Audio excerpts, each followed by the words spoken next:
After discovering that my old rival Victoria was working as a model at a club, I couldn't resist spending money to book her, only to ridicule and humiliate her. I made her peel grapes for me and perform provocative dances.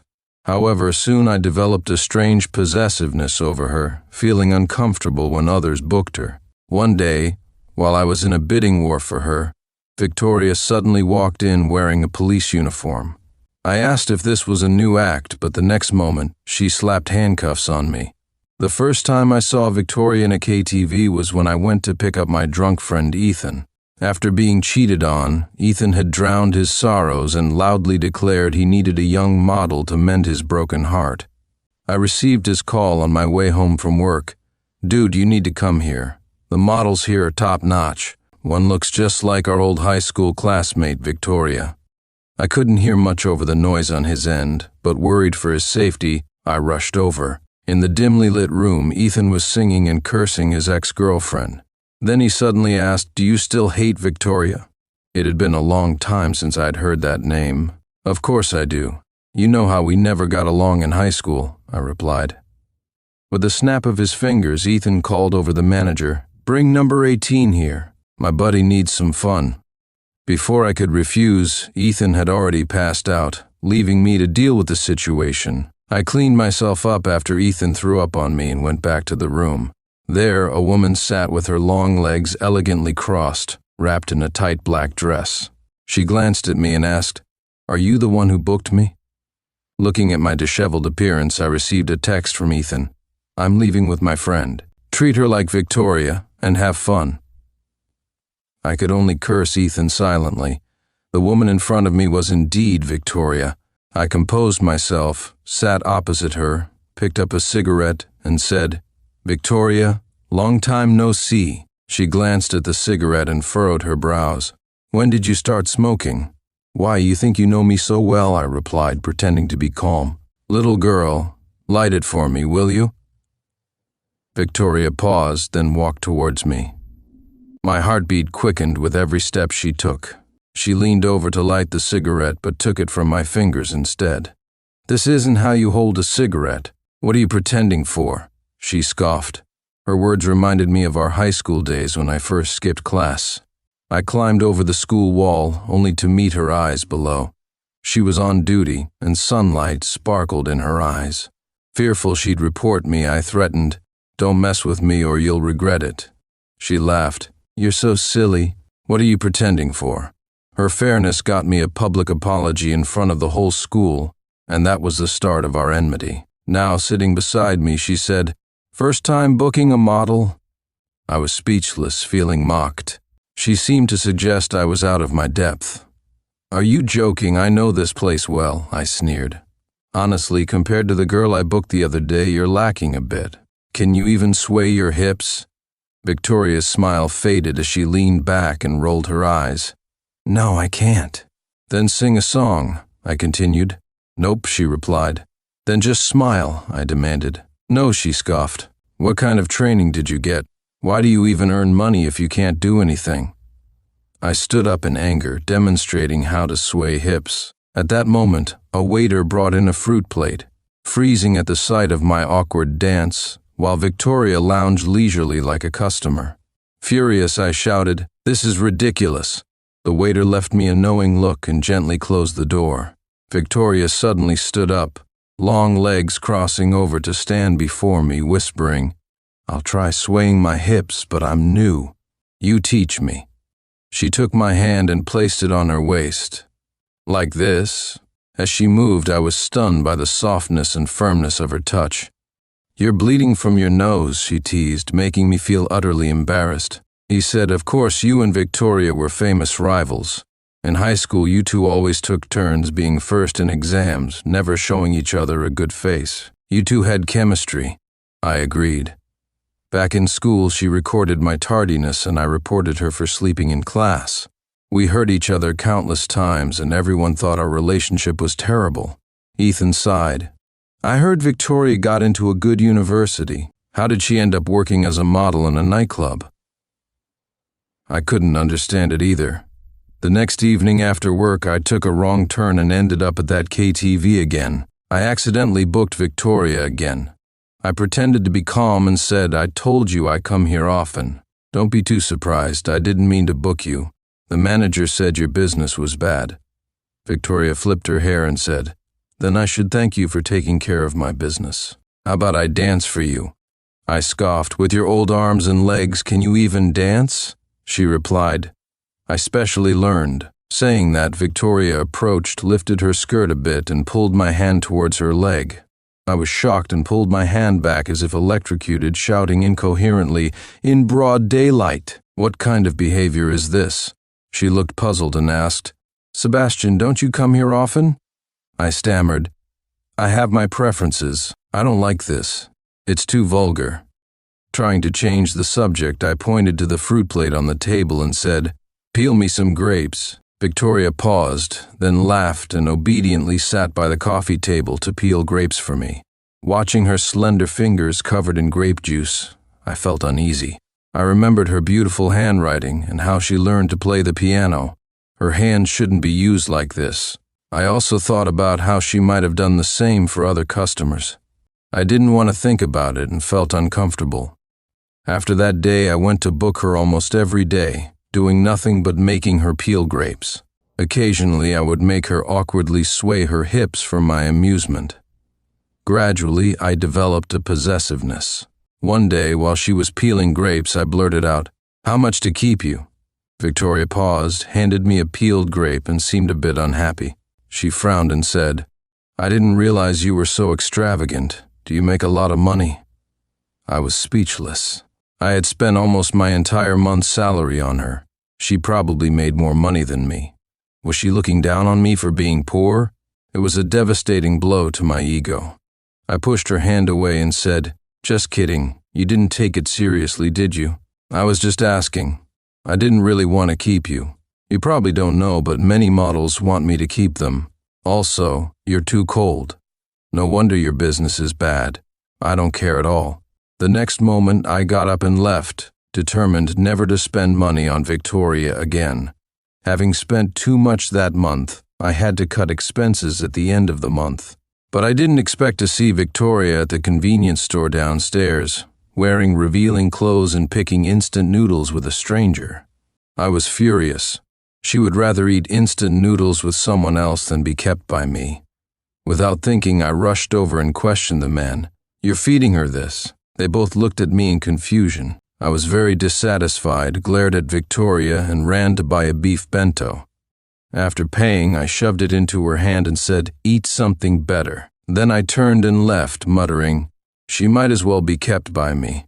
I walked too fast and didn't hear the man ask, "Victoria, is he your friend?"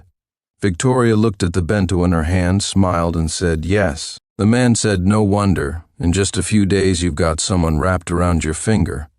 Victoria rolled her eyes and said, "Hurry up and buy more. We have to work all night."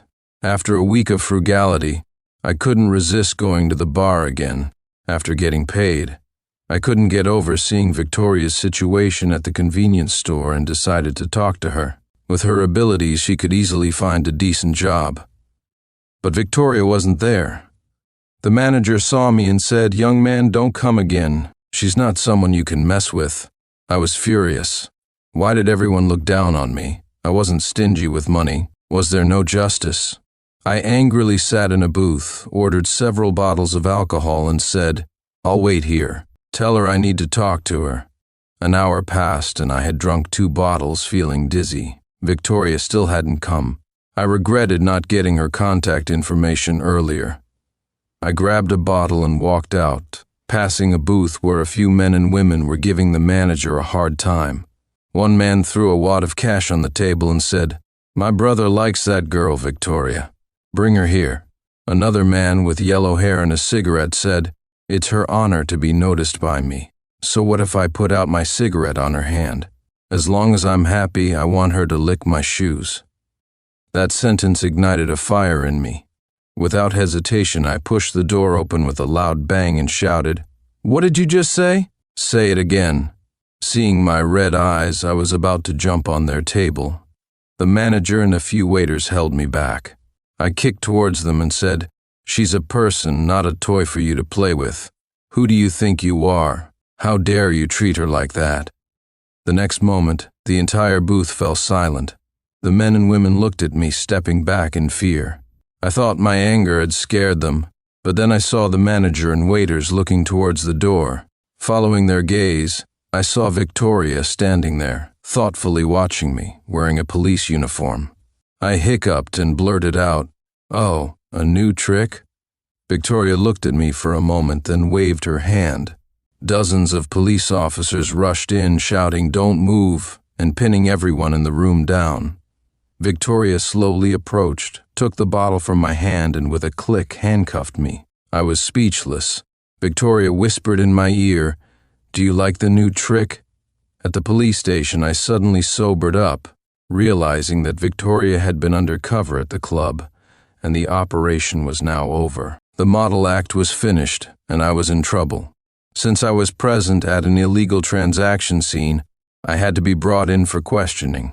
In the interrogation room, Victoria sat across from me in her police uniform.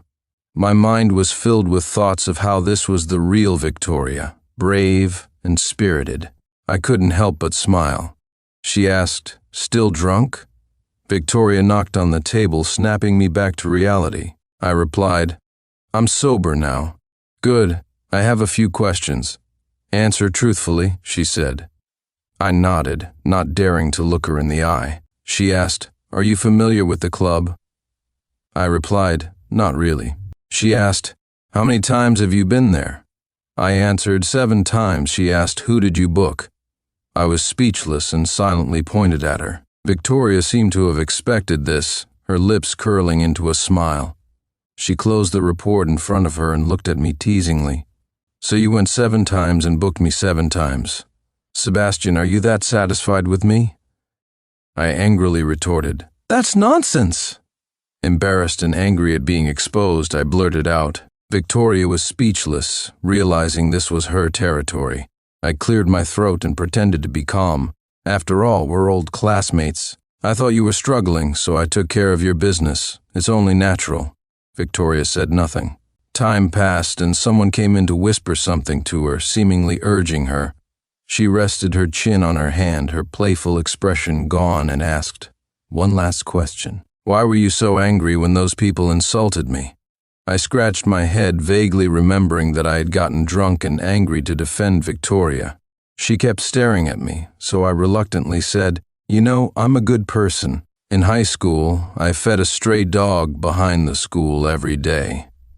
Eventually, I got attached and saw myself as its owner. One day, some students were bullying the dog, and I fought them." Victoria's frown deepened as she listened.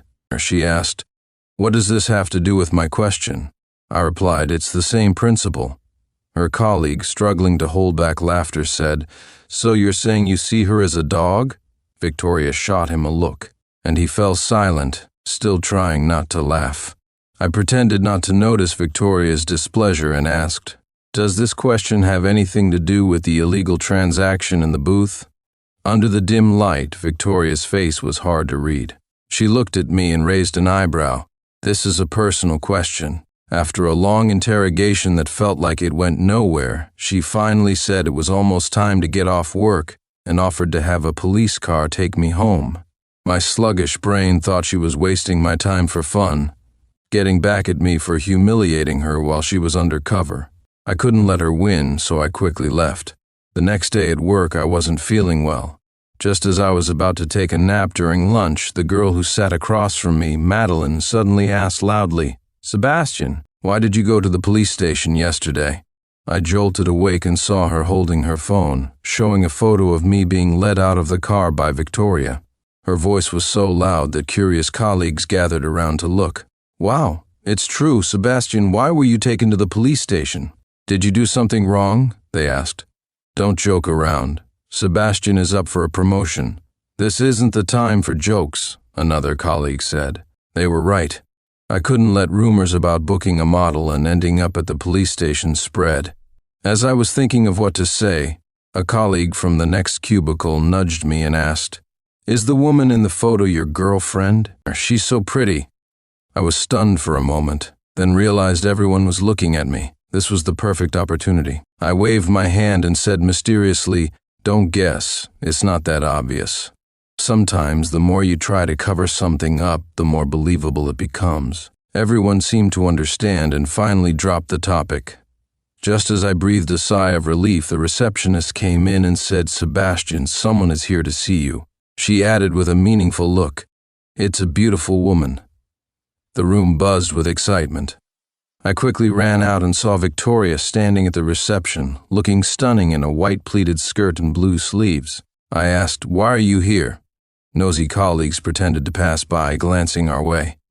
Victoria took a USB drive out of her pocket and said, "You left this last night." Before she could finish, I said in a doting tone, "I wondered where it went. You had it." Victoria nodded thoughtfully. "I found it on the sofa." I replied, "I told you the sofa wasn't a good place, but you didn't listen." Victoria looked puzzled, her eyes falling on the small bruise on my wrist. She said, "You were too rough yesterday." Knowing what she meant, I deliberately spoke vaguely, "Sorry, I'll be gentler next time." The onlooker's eyes widened, and whispers filled the room. Victoria was confused. She asked, "Next time? You want there to be a next time?" Seeing Madeline passing by with documents, I quickly pulled Victoria outside. "By the way, I wanted to ask if you're free this weekend," I said, dragging her to the stairwell. Before I could catch my breath, Victoria turned the tables, twisting my wrist and pinning me against the wall like a suspect. I was speechless. What a violent girl. She seemed to have figured something out. Biting her lip, Victoria said, "Sebastian, you used me." I felt a bit dazed. In the dim light, the radiant Victoria suddenly transformed into the girl who had once placed a hand-knitted scarf around my neck outside the exam hall. She pouted and said, "Sebastian, you didn't have to go to such lengths to beat me. Didn't you know it was -10 degrees in Sioux City? Did you wear so little to stay awake while solving problems?" Back then, we both signed up for the 3-subject competition in Sioux City, competing for the only special scholarship in our class. After the exam, I was so cold outside that I couldn't speak. My hands, which had written the exam for 2 hours, were tucked into my pockets, but still felt no warmth. I thought she must have noticed that I wasn't wearing thin clothes out of carelessness or to stay awake. I simply didn't have thicker clothes. The one I wore was a hand-me-down from my cousin, already faded and shapeless. My parents always said to save money, raising boys frugally and girls lavishly. Shivering, I said to Victoria, "Who knew it would be this cold?" I touched the empty thermos in my backpack and put it back, my mind filled with hunger and cold. Until Victoria nudged my arm and asked, "What was your answer to the last question?" I replied, "Square root of 3. Victoria shouted, "Teacher, Sebastian got the last question right. He was the only one who solved it. We didn't all fail." The teacher replied, "Really? Well done." Victoria said, "So can we reward our class's top student with a bowl of hot beef soup?" Everyone laughed, thinking Victoria was teasing me. Only I knew she wasn't. A bowl of beef soup was exactly what I needed most at that moment, to warm my stomach and hands. I still remember the angle from which I looked at her that day, the winter sun shining on her, making her look dazzling. Back in the dim, narrow stairwell with Victoria holding my wrist, my heart pounded. Nervously, I blurted out, "Using you, is that not allowed?" Victoria was stunned. She let go of my hand and laughed softly, biting her lip. "It's allowed. Why wouldn't it be?" I might have imagined it, but besides helplessness, I sensed a hint of happiness in her voice. She whispered, "I'm free." "What?" I asked. She looked down and said, "I'm free on weekend evenings." Her cheeks turned red as she spoke. Later, Victoria said she found out about my company from the personal information I left yesterday. She might need to contact me again, so she added me on WeChat before leaving. Sitting at my desk, I realized something was off. I was just a passerby. Why would she need to contact me? But I couldn't help opening her WeChat profile. Her profile picture was a sunset photo, and her latest post from 10 days ago was a street sunset photo with the caption, "So happy, found an Easter egg." I didn't understand, but I quickly scrolled through her few posts. trying to glimpse her recent life and guess her mood when she posted them. No boyfriend. Realizing this, I breathed a sigh of relief. Even Ethan didn't know my secret. I never hated Victoria. I liked her, always had. I only hated my insecure self back then. So when everyone thought Victoria was dazzling, I stubbornly picked non-existent flaws, saying, I don't see what's so great about her. She's always against me, remembers my name to get me punished, and is so annoying. I can't stand her. Victoria didn't message me. That night I lay in bed thinking about starting a conversation, typing and deleting messages repeatedly. I hadn't been this conflicted even during college entrance exams. In the end, I accidentally dropped my phone on my nose, seeing stars. When I picked it up, I realized I had sent a sticker, a panda with a mischievous grin, and the caption, "Miss, can I touch your long legs?" What was that? Out of all my stickers, why did I send such an inappropriate one? I hurriedly retracted it, but just as I did, she sent a picture. A freshly showered, short-skirted photo with her long fingers lifting the hem, showing off her legs. I stared, mouth agape. Was this real? She sent another message. Are they long enough? If not, I can Photoshop them longer. Embarrassed, I replied. I sent it by mistake. Victoria responded, I waited, but she didn't retract it. I said, I thought you would retract it. She replied, Why? You've already saved it. Speechless, I realized I had just saved it. Victoria asked, Don't you like it? I replied, It's not quite right. Victoria said, Just make do with it. It'll be fine after some time. I couldn't help but laugh. She had always been the life of the party among our classmates with many friends. I had once hoped to be one of them, and now that hope was rekindled. Over the next few days, I received occasional messages from Victoria, sharing bits of her life. She wrote, I'm wearing black stockings today, but you won't see them. Lucky you. The weather is great today. We're all at work, equally miserable. The wontons downstairs from your office are really good. Mr. Zhang invited me back to school for a reunion. He invited many people. Are you coming? Mr. Zhang was our high school homeroom teacher. Sitting at my desk, I pondered life. Throughout high school, I had few close friends, only Ethan, but Victoria would be there. After a while, I replied, I'll come. She responded, Then pick me up this weekend. On the day of the reunion, Victoria wore a simple white dress, looking pure and elegant. Compared to many female classmates, she stood out like a crane among chickens. The male classmates' eyes followed her everywhere. Someone exclaimed, Wow, Victoria is still as beautiful as in high school, even more so. Another asked, Are you working in the city now? Someone else asked, Do you remember me? I sat in front of you in sophomore year. They chatted enthusiastically until they saw me. One person asked, Is this your boyfriend? I could feel their inquisitive glances. Then someone realized, Isn't that Sebastian? Others chimed in, Sebastian. Oh, then never mind. Ha ha. Sebastian has changed a lot. He looks quite dashing now. I thought he was Victoria's boyfriend. But since it's Sebastian, that's absolutely impossible. Anyone could be with Victoria, but not Sebastian. It seemed everyone shared this sentiment. I stayed silent, but Victoria suddenly asked, Why not? The person was taken aback. He said, Didn't you two always dislike each other? Then he paused, mysteriously saying, Guess who's coming today? Before he finished speaking, a deep voice sounded behind us, Victoria. I turned and saw the composed Ian. Throughout high school, I never got along with him. He was an athlete, the heartthrob of all the girls, and had a close relationship with Victoria. Many had seen them leaving school together, doing homework and shopping on weekends. Everyone said they were dating because both were equally outstanding, truly a match made in heaven. Victoria was surprised. You came too? She asked. Ian replied intimately, Just got back today. Did you miss me? Rumor had it that they split up because Ian went abroad.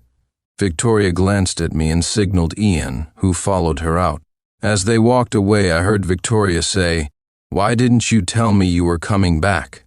Even after all these years, they were still so familiar with each other. I felt a pang of envy or perhaps jealousy. I chatted idly with a few classmates until we were ready to head to the restaurant. Suddenly, someone walked in holding a rusty tin box. Remember the letters we wrote to ourselves at graduation? I dug them up. Back then, it was popular to write letters to our future selves. Our entire class wrote one and buried them in a tin box next to a tree by the playground.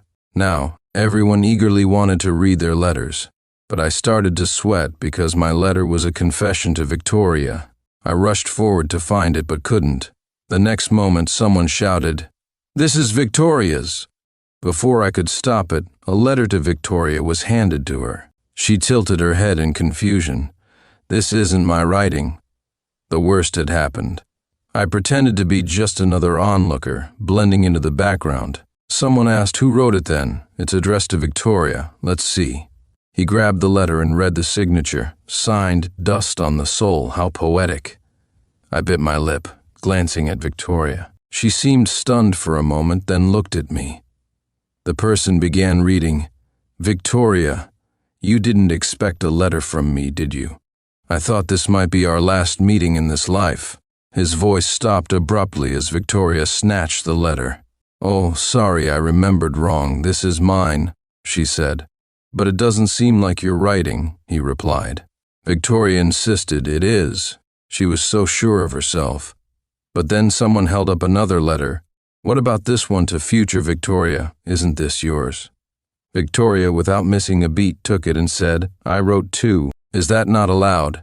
Of course, no one wanted to cause a fuss over such a small matter on a reunion day. They laughed it off, and I hoped today wouldn't attract too many people. But as I stood there, my heart pounded because Victoria had just sent me a message. "Sebastian, you wrote it, but don't dare to admit it." She knew I was dust on the soul, as I'd only said that phrase to her once. In our senior year, the school organized a rare New Year's party to ease our stress. For a 200 yuan reward, I played a non-speaking role in a Cinderella play, a rock that narrated a few lines. Victoria was Cinderella, and Ian was the prince. That night, everyone was busy with makeup and rehearsal. I was in a corner, face smeared in black, solving problems, until a shadow fell over my book. I looked up to see Victoria. With slight makeup, she looked even more exquisite, but she frowned slightly. "Isn't this a bit much? Aren't you going to change?" she asked.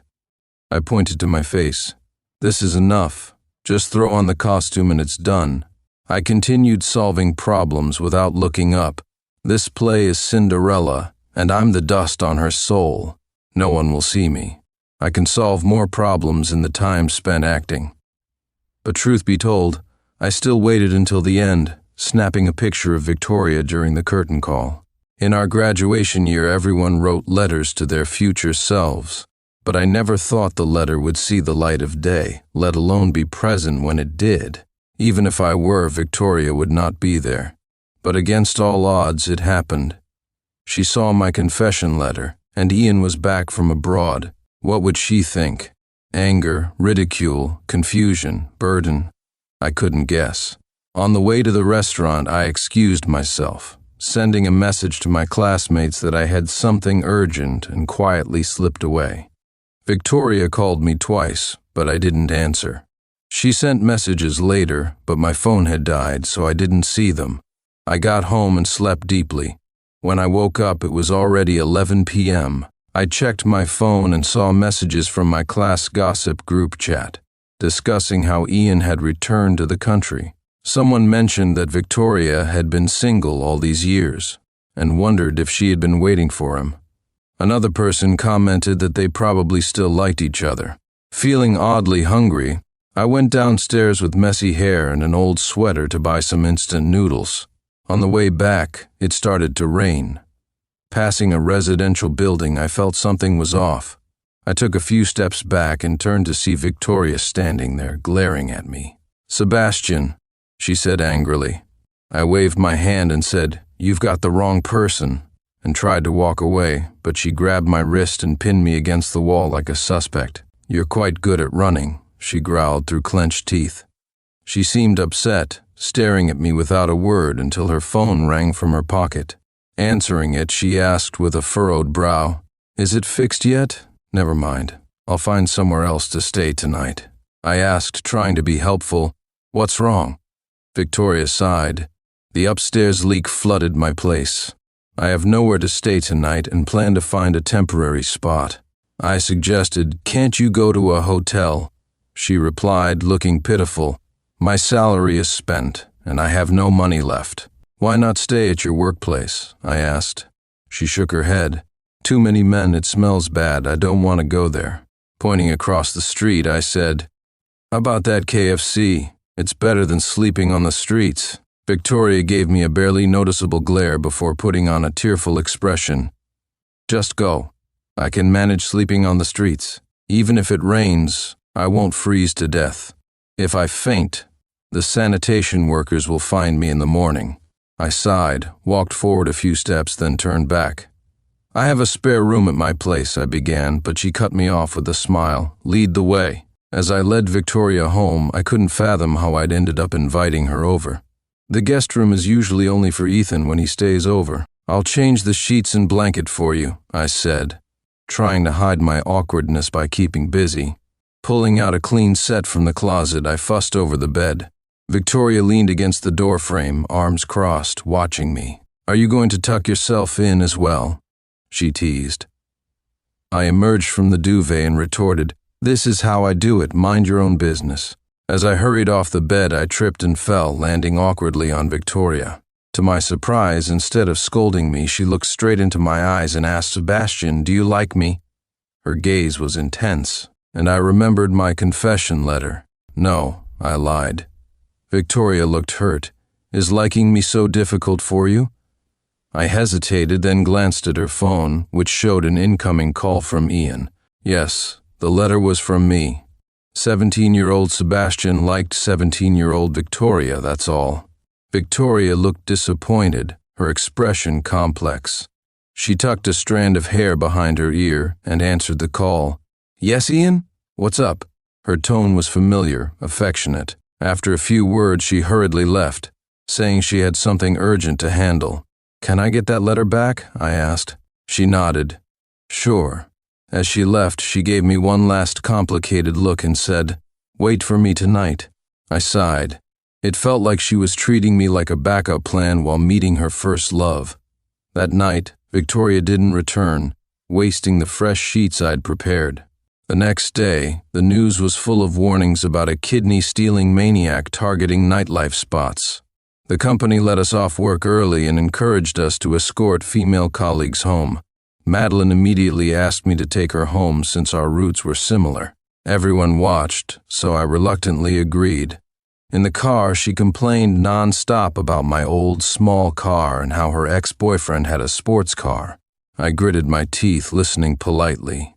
Then she asked, that woman who came to the office, she's not your girlfriend, right? I saw her with another man. He looked rich and handsome, way better than you. Annoyed, I finally said, can you stop talking? I'm Muslim. She paused, confused. What do you mean? I replied, exactly what I said. I can't stand the sound of pig squeals. What does my financial status have to do with you?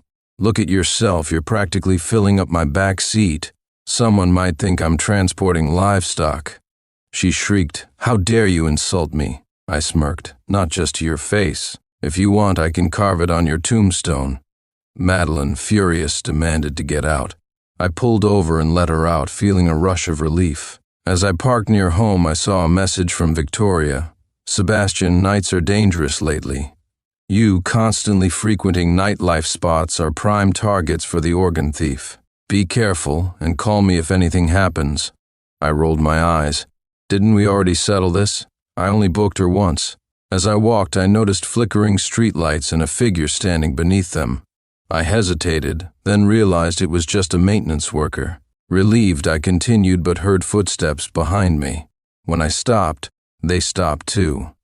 Not my imagination. Heart pounding, I dialed Victoria. You're at the subway station, right? I'll be there soon. What's that? You brought a knife for repair. Remember to take your meds. Last time you broke someone's legs, and they're still in the hospital, I said, pretending. Victoria understood immediately. Sebastian, don't do anything. We're coming. Suddenly, a creepy voice whispered behind me, "You're not actually on the phone, are you?" I felt a shiver down my spine. Instinctively, I pivoted and struck with my elbow, but he dodged. He lunged with a knife, but I grabbed his wrist, twisted it, and made him drop the knife. Pinning him with my knee, I finally subdued him. Just then, a long leg kicked me in the face, knocking me down. "You're under arrest," a stern voice said. I looked up to see Victoria, resolute as ever. "Thank you," I groaned. The organ thief was handcuffed and taken away by several officers. Victoria, concerned, inspected my face. "Sebastian, sorry I was late." Her touch on my arm felt warm and reassuring. Back at the station, I sighed as I unclasped her fingers one by one. "Ian might misunderstand if he sees us." She paused, then handed me my confession letter the next day. Busy with work, I stuffed it into my pocket without looking. At home, I finally read it. "To future Victoria," it began. Inside, the first line read, "Victoria, have you caught Sebastian?" "What does this mean?" I asked. Standing outside the station in slippers, my feet numb, I watched as Victoria pulled me inside and placed a hot water bottle at my feet. "What's going on?" I asked again. Her cheeks turned red and she mumbled, then blurted out, "I like you." Peering eyes and teasing comments erupted from outside.